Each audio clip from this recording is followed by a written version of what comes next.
Bonjour mes amis, bienvenue dans cette vidéo. Je suis ravie de vous retrouver. Pour ceux qui ne me connaissent pas, mon nom est Marie-Laure Vedel, je suis astrologue et je vais vous parler là de la prochaine nouvelle lune qui aura lieu le 23 avril à 4h27 du matin. Heure de Paris, pardon, heure GMT c'est 2h27. Donc je vous montre la carte. J'essaie de la mettre en face, voilà.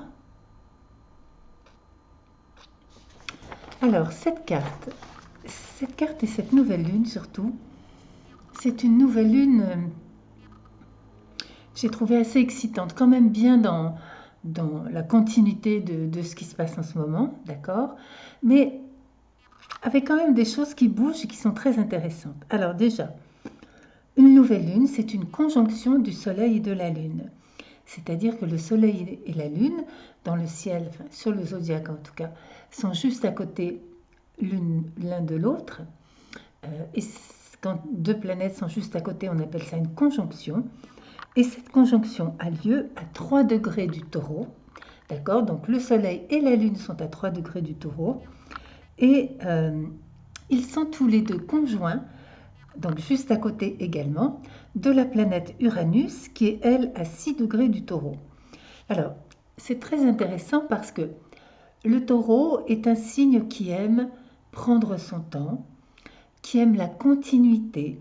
C'est un signe de terre, c'est un signe d'ailleurs, on n'a qu'à voir depuis quelque temps comme nous sommes concernés par l'écologie, donc bien sûr ce sont toutes les catastrophes climatiques qui ont eu lieu ces derniers temps, mais il y a quand même quelque chose dans l'air du temps. Donc, avec le soleil et la lune en taureau, sans doute nous aurions envie de prendre notre temps, de profiter du printemps, d'être bien, de nous sentir en sécurité dans notre cocon. Donc, ça, ce sera peut-être un peu l'humeur dans laquelle nous aurons tendance à être, enfin, une partie de l'humeur. Maintenant, la conjonction Uranus ne va pas vraiment nous laisser le choix. Elle ne va pas vraiment nous laisser nous endormir dans cette bulle printanière très agréable et très paisible. Puisque Uranus, c'est le signe de la réforme, c'est le signe de la réforme au niveau de l'écologie, au niveau de plus d'équilibre aussi, de plus de liberté. C'est quand même un signe de révolution et un signe de grand changement.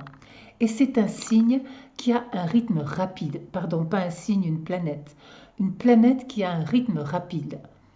Donc, même si le Soleil et la Lune auraient, eux, envie d'être dans un rythme plus lent, Uranus va venir secouer tout ça et, à mon avis, imposer un rythme plus rapide pour les différents changements que nous sommes en train de mettre en place. Je pense aussi tout simplement que la situation, que ce soit dans beaucoup de pays du monde vers lesquels se tourne mon attention, parce que la nouvelle lune, là j'ai tiré la carte avec l'heure de Paris, mais c'est quelque chose qui est planétaire. Hein. En tout cas, l'histoire de l'épidémie, la pandémie auquel nous sommes en train de faire face, et qui en effet nous oblige, et ça c'est Uranus, à sortir des sentiers battus, à être créatif et à trouver des nouvelles solutions pour essayer de ne pas juste s'étaler. Là oui, là pour l'instant c'est le signe du taureau, voilà.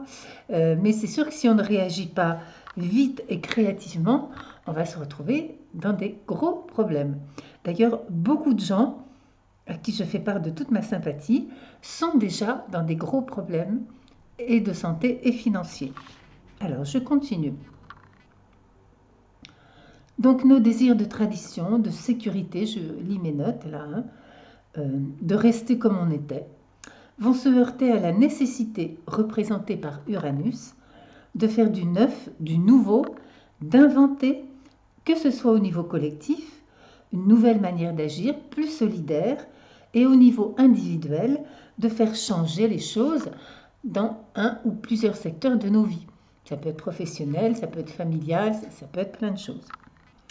Maintenant, il est possible aussi qu'avec Uranus, vous savez, Uranus, c'est une planète quand elle est dans un thème, surtout en aspect des planètes dites personnelles comme sont le Soleil et la Lune.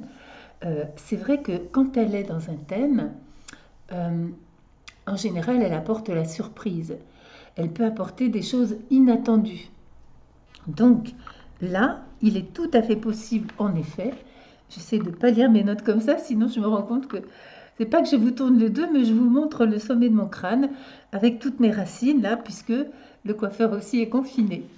Donc, il est possible que des événements ou des réactions inattendues ou des, je sais pas, des décisions gouvernementales diverses et variées inattendues se mettent en place qui vont nous obliger en effet à bouger vers ce renouveau, vers la liberté, vers la créativité et à sortir des sentiers battus. Quelquefois, quand on est confronté à une crise comme en ce moment, eh bien, la meilleure solution, c'est vraiment de sortir des sentiers battus, d'aller vraiment vers quelque chose de complètement nouveau. Alors, il va falloir, j'ai mis dans mes notes, il va falloir se bouger. Ben oui, c'est un nouveau cycle et c'est un cycle pour se bouger. Ce nouveau cycle, c'est pas seulement le cycle de cette prochaine nouvelle lune, qui sera un nouveau cycle lunaire, mais je crois que c'est bien un nouveau cycle dans lequel on est rentré au début de l'année avec la conjonction Saturne-Pluton qui avait eu lieu. Je ne sais plus. Oui, si Saturne-Pluton. Alors, Uranus, le Soleil, la Lune forment un carré avec Saturne, justement, au cours de cette nouvelle Lune. Donc, il va déjà, et on le voit déjà un peu dans la société, il y a quand même toutes sortes de très belles initiatives solidaires qui sont là, que les gens mettent en place pour s'entraider les uns les autres, et c'est quand même très chouette. Il y a donc des idées, des gens qui mettent en place des choses, et puis il y a des personnes qui seraient plus représentées par Saturne en Verseau, Saturne est en Verseau maintenant, hein, qui ont une façon de faire plus traditionnaliste, des gens qui ne veulent pas changer leurs habitudes, des gens qui veulent agir et gouverner les autres avec plus de tradition, et qui reculent devant les révolutions qu'il va falloir faire, et cela est collectivement et dans nos vies individuelles. Il y a des gens qui ne veulent pas se bouger, il y a des gens qui n'ont pas envie d'aller de l'avant, il y a des gens qui veulent juste que tout reste comme c'était avant. Et puis il y a d'autres personnes, et vous savez, quelquefois ces personnes qui ont des idées un peu avant-gardistes, qui veulent essayer des trucs, quelquefois ils sont beaucoup critiqués, n'est-ce pas, par les personnes plus traditionnalistes, qui veulent absolument respecter toutes les règles et prendre leur temps. Et je comprends tout à fait que dans certaines circonstances, ce soit indispensable. Mais enfin, moi, ce n'est pas à moi de juger. Je fais simplement l'état des lieux de ce qui est là et de ce que nous pouvons éventuellement faire avec tout ça. Alors, dans le thème de cette nouvelle lune, également, nous avons quand même Pluton et Jupiter. Qu'est-ce que c'est que ce bruit? Bon, je ne sais pas, c'est un appareil derrière moi bizarre, électronique. J'espère que ça va s'arrêter. Donc, je reprends. Heureusement que j'ai mes notes là, parce que du coup... oui, dans le thème de cette nouvelle lune, nous avons également Pluton et Jupiter dans le signe du Capricorne, qui montre que nous pourrons quand même faire de grandes choses. Certes, nous allons devoir nous métamorphoser complet, ça c'est évident, hein, mais avec Pluton en Capricorne et Jupiter en Capricorne, néanmoins Jupiter peut apporter cette note de reconstruction possible, cette note d'harmonie, cette note d'optimisme, avec tout ce grand changement. Alors, ce carré avec Mercure, puisque nous avons la planète Mercure qui est dans le signe, dans le signe du Bélier pendant cette nouvelle lune, qui va donc former ce carré avec Pluton et Jupiter. Mercure en Bélier est extrêmement impulsive, c'est vraiment notre capacité à rentrer bien en tête, à rentrer dans l'action, à prendre des décisions, à dire notre vérité à l'autre.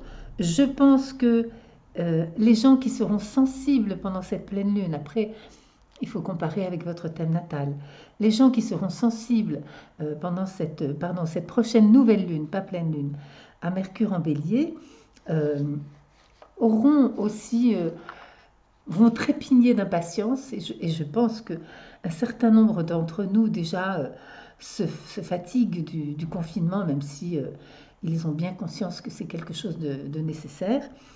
Et je pense qu'une partie des gens, là, de la population, aura envie vraiment de bouger, de dire notre vérité à l'autre. Et toutes ces personnes qui auront envie d'aller de l'avant, qui auront envie de travailler, qui auront envie d'aller se promener avec leurs enfants, etc., vont se heurter, bien entendu, au bouleversement et au confinement, pardon, et à tout ce qui est généré par cette crise du coronavirus. C'est aussi sans doute ce Mercure en Bélier carré avec Jupiter et Pluton, c'est aussi sans doute tous ceux qui seront trop pressés de sortir, de retravailler, etc. Parce que le Bélier, c'est quand même un signe d'action, d'accord? Et ceux-là vont donc se heurter aux métamorphoses profondes, aux crises qui vont être liées avec Jupiter et Pluton, aux crises qui seront liées au pouvoir et à l'argent. Parce que c'est vrai que il y a déjà beaucoup de personnes qui sont au chômage, il y a beaucoup de personnes qui sont déjà dans des grandes difficultés, tous les travailleurs indépendants, etc. C'est très très très dur pour eux. Et donc, c'est toutes ces personnes qui souffrent, tout simplement qui souffrent, auront besoin que les choses se résolvent vite. On ne peut pas demander à des gens qui, du jour au lendemain, n'ont plus aucun revenu et qui ont, je ne sais pas, 25 000 euros de charges mensuelles parce qu'ils doivent verser le salaire de leurs employés, etc. On ne peut pas leur dire, ah ben, je suis désolée, il va falloir attendre encore 6 mois. Non, on ne peut pas dire ça à ces gens-là. Il faut trouver des solutions. Vous voyez, Mercure en Bélier parle en moi. Il faut trouver des solutions, être créatif pour que ce soit moins dur plus vite quand même. Hein. Donc, je continue, je lis mes notes. Heureusement, alors ça c'est un très joli aspect. Je vais essayer de vous le montrer avec mon doigt. Vous savez que moi et la technique, ça fait 2. Voilà, je vous le montre là avec mon doigt, cet aspect. C'est ce triangle de traits bleus, qui est un triangle extrêmement positif que je vous détaille maintenant. Alors, Mercure est la pointe de ce triangle et ce triangle, il englobe Vénus qui est en Gémeaux, on va en parler dans 30 secondes, et Mars en Verseau pour cette nouvelle lune. Je prends une pastille pour pas tousser si vous me le permettez, et même si vous ne me le permettez pas d'ailleurs. Donc, Vénus, voilà, je voulais vous parler de Vénus. Vénus est en Gémeaux depuis le 3 avril. Vénus en Gémeaux, elle est extrêmement curieuse, voire avide de nouvelles connaissances, alors des connaissances intellectuelles, culturelles ou sociales. Elle est avide de rencontrer des gens, elle a envie de rencontrer des gens, elle a envie d'aller vers l'autre. Vénus en Gémeaux, c'est vraiment, ce serait la personne la moins ermite du monde. C'est une personne qui a vraiment envie de s'ouvrir aux autres. Et Mars qui est en Verseau, a envie aussi. Mars est le maître du Bélier dans lequel est Mercure, d'accord. Et Mercure est le maître des Gémeaux dans lequel se trouve Vénus. Donc ces 3 planètes, vous voyez, sont reliées pas seulement par ces aspects de trigone et de sextile qu'elles forment ensemble, mais aussi elles ont une interaction particulière les unes avec les autres. Et cette interaction, elle est positive. Alors, Mercure et Mars au sextile montrent que nous saurons aussi donner de la voix. Nous saurons aussi être créatifs, trouver des nouvelles solutions et parler de nos solutions, dire voilà, moi j'ai une idée, voilà ce que nous pourrions essayer de faire. Et cela va être une solution, effectivement, où nous pourrons argumenter peut-être pour trouver des moyens de recommencer à travailler plus vite, par exemple. Et Vénus, qui est maître donc de cette nouvelle lune qui est en Taureau, puisque Vénus est le maître du signe du Taureau, d'accord? Vénus, qui est donc en Gémeaux jusqu'à début août, va rétrograder à partir du 14 mai et va nous ouvrir donc là à de nouvelles rencontres, de nouveaux centres d'intérêt, de nouvelles communications. Alors, je dois préciser, même si je prends un tout petit peu d'avance, mais là, j'ai trop envie de le dire pour ne pas le dire maintenant, même si je vous en reparlerai à l'occasion de la pleine lune du 7 ou 8 mai, je ne sais plus exactement le jour, mais Vénus va donc exceptionnellement rester dans le signe des Gémeaux jusqu'au 7 ou 8 août, d'accord? Et donc, elle va entraîner ce besoin, ce désir d'aller vers les autres, d'aller vers de nouvelles connaissances, d'ouvrir notre esprit et aussi de changer des choses dans notre vie parce que le signe des Gémeaux, c'est quand même aussi un signe d'ouverture, de changement, de voyage, de déplacement, petit, pas à l'étranger en avion. Vénus va, pour la prochaine, non pas Vénus, le signe des Gémeaux, pour la prochaine pleine lune, donc qui suivra cette nouvelle lune dont nous sommes en train de parler en théorie du 23 avril, mais le signe des Gémeaux va vraiment être à l'honneur, puisque le 7 ou 8 mai, je ne sais plus, je l'ai marqué là, ah voilà, le 6 ou le 7, selon, il y a des astrologues qui travaillent avec le nœud nord moyen, d'autres qui aiment bien travailler avec le nœud nord vrai, comme moi par exemple, mais chacun a ses arguments qui sont extrêmement valables, et il n'y a pas un qui est meilleur que l'autre, d'accord? Et donc, Vénus, non pas Vénus, j'y tiens à ma Vénus, le nœud nord de la Lune va rentrer dans le signe des Gémeaux, le donc 6 ou 7 mai, et la prochaine pleine Lune sera, je crois, le 7 mai, ou le 8, bon, à 24 heures près, c'est pas très important.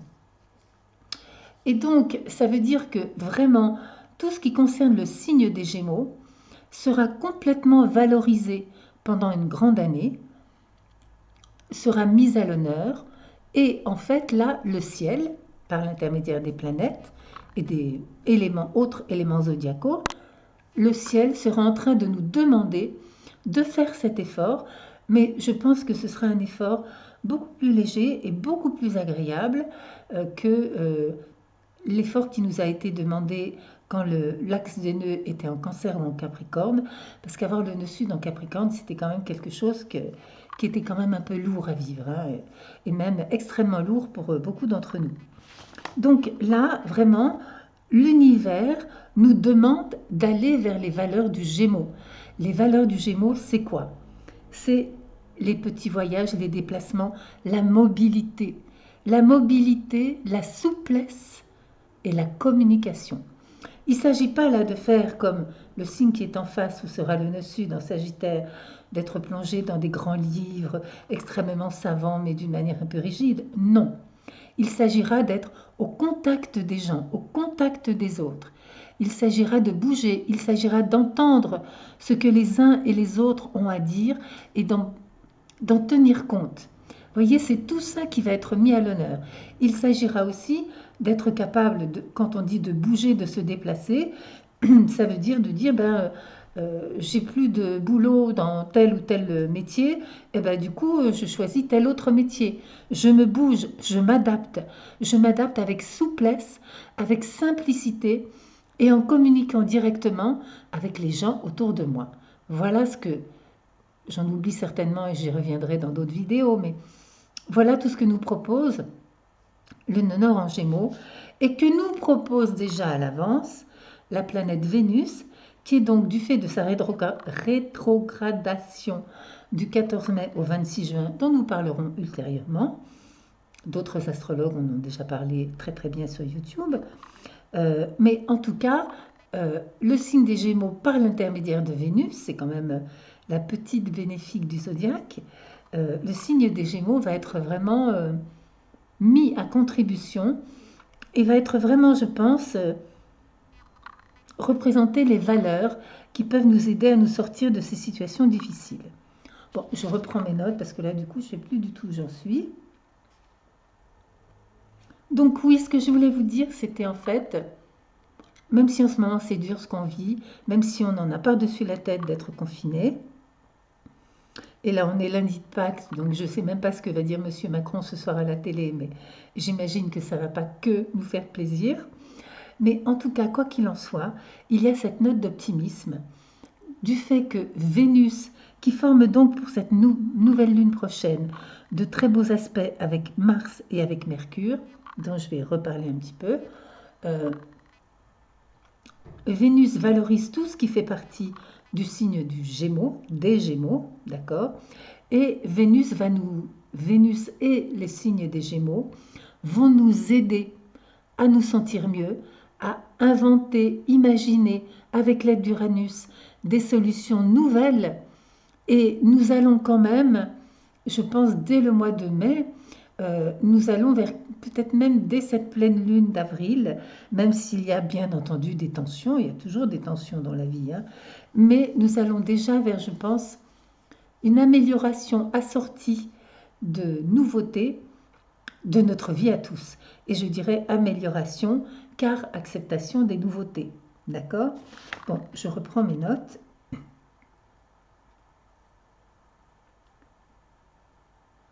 Donc, je voulais parler un peu plus de cet aspect.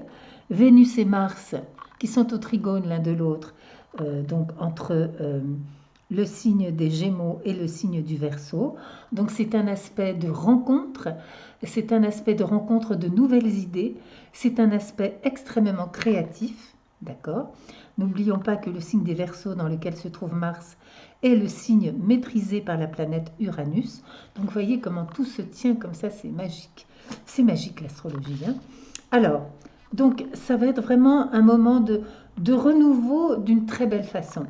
Et un moment d'avoir des nouvelles idées très positives, quelles que soient par ailleurs les tensions, les drames que nous aurons à supporter. Il y a quand même dans l'air, il y a dans l'air quelque chose de positif qui se prépare, auquel nous devons croire et auquel nous devons, je pense, adhérer de toute notre force et auquel nous devons participer le plus que nous le pouvons, chacun selon sa situation. Mais c'est sûr que au milieu de cet élan donc très positif vers la nouveauté, hein, qui sera donc dans quelques jours, il y aura des événements actuels très douloureux et il faudra quand même lutter contre les personnes, enfin quand je dis lutter, c'est très gentil et pas du tout agressif, et lutter contre les personnes trop frileuses à l'idée d'entamer cette nouvelle révolution. Alors, attention, il y a un petit aspect là, quand même pas très sympa. Nous avons la planète Neptune, qui est toujours dans le signe du Poisson. Hein. Neptune est au carré, forme un aspect de carré, avec justement Vénus. Et peut-être que justement, notre grand idéalisme, nos grandes idées, nos grands rêves, parfois notre manque de discernement, parce que le problème avec Neptune, c'est que quand on est dans des espaces magnifiques, des espaces de mystique, des espaces de tout amour, etc., bon, tant pis, je vais peut-être me faire des tas d'ennemis là, mais ça me fait penser à ces gens qui disent que le meilleur médicament, c'est quand même la foi en Dieu. Bon, Dieu sait que moi j'ai la foi et que voilà, mais enfin, si on peut trouver en plus un médicament qui soulage les gens en 5 ou 6 jours, ce serait quand même merveilleux. Voilà. Donc bref, attention, attention avec ce Neptune illimité, voilà, dans le rêve, les nuages et tout, qui va se retrouver donc aux prises avec une Vénus en Gémeaux, qui elle est quand même, c'est un signe d'air, d'accord, mais enfin, elle est quand même pas trop dans les nuages, Vénus en Gémeaux. Hein. Elle est quand même bien, elle est rigolote. Moi j'aime bien Vénus en Gémeaux parce que Vénus en Gémeaux, elle peut être aussi assez complaisante. Vénus en Gémeaux ne va pas hésiter à s'adapter à des nouvelles idées, à des nouvelles personnes, Et même sur le plan sentimental, Vénus en Gémeaux est connue parmi tous les astrologues euh, comme n'étant pas le plus fort symbole de fidélité amoureuse, qui veut bien sûr qu'il y a des gens qui ont Vénus en Gémeaux et qui sont extrêmement fidèles, et n'allez pas vous précipiter sur la carte du ciel de votre conjoint ou votre conjointe pour voir où est sa Vénus. Il y a des gens qui ont Vénus en Gémeaux qui sont fidèles, bien sûr, mais enfin, c'est quand même pas Vénus en Capricorne, quoi, hein.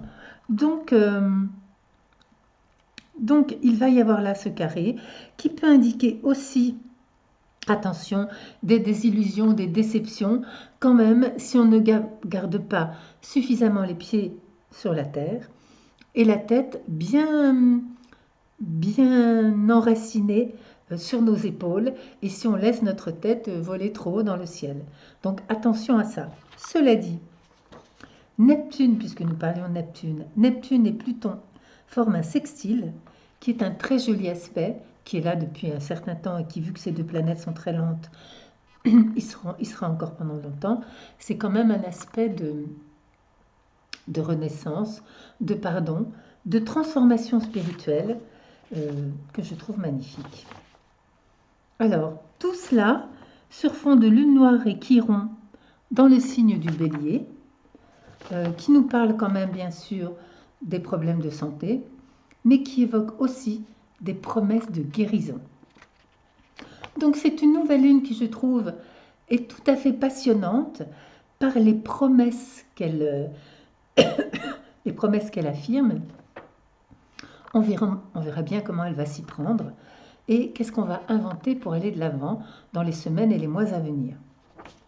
Vous savez, moi je suis une vieille dame, hein, et quand j'étais jeune, j'ai vu un film et j'ai lu le livre qu'ils ont écrit après avoir fait le film. C'était 2001, l'Odyssée de l'espace.